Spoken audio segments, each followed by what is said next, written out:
Here we have, well, we're talking about slavery, Yes. the importation of humans from Africa or no return.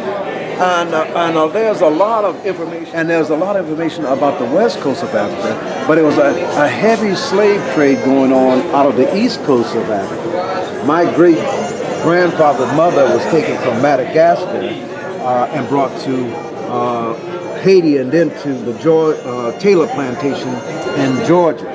And she was out of Madagascar at 12 years old. The east coast of Africa brought a lot of slaves in. And then in 1802, when British has outlawed slavery, slavery was still going on.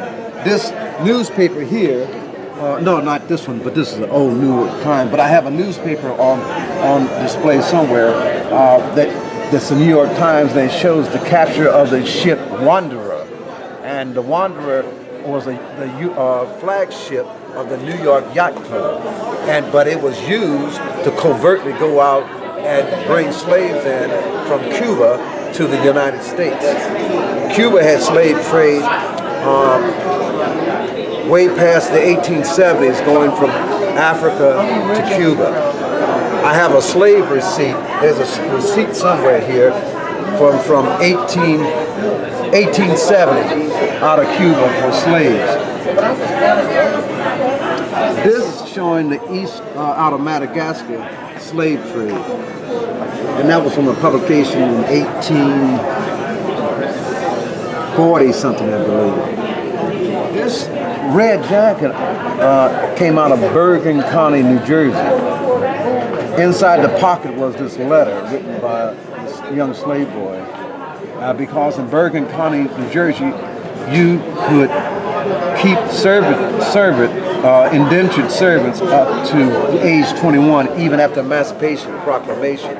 Represents this young boy who grew up, but in the letter he says to his mother and father, "My master is sending me to school." And that was a part of the law that you had to send. If you want to keep them as servants, you had to send them to school until they were 21. So that was a very rare find. And this is an old Newark newspaper because I know it was coming to Newark. And this is an old mugshot from the Newark Police Department at the turn of the century. And that's an old seltzer bottle from the Newark soda company.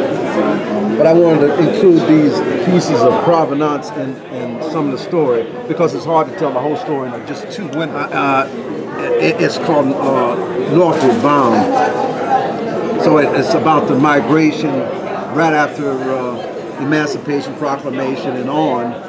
People start moving up to the East Coast and to the Midwest, Illinois, and out to the homesteaders out in the plains.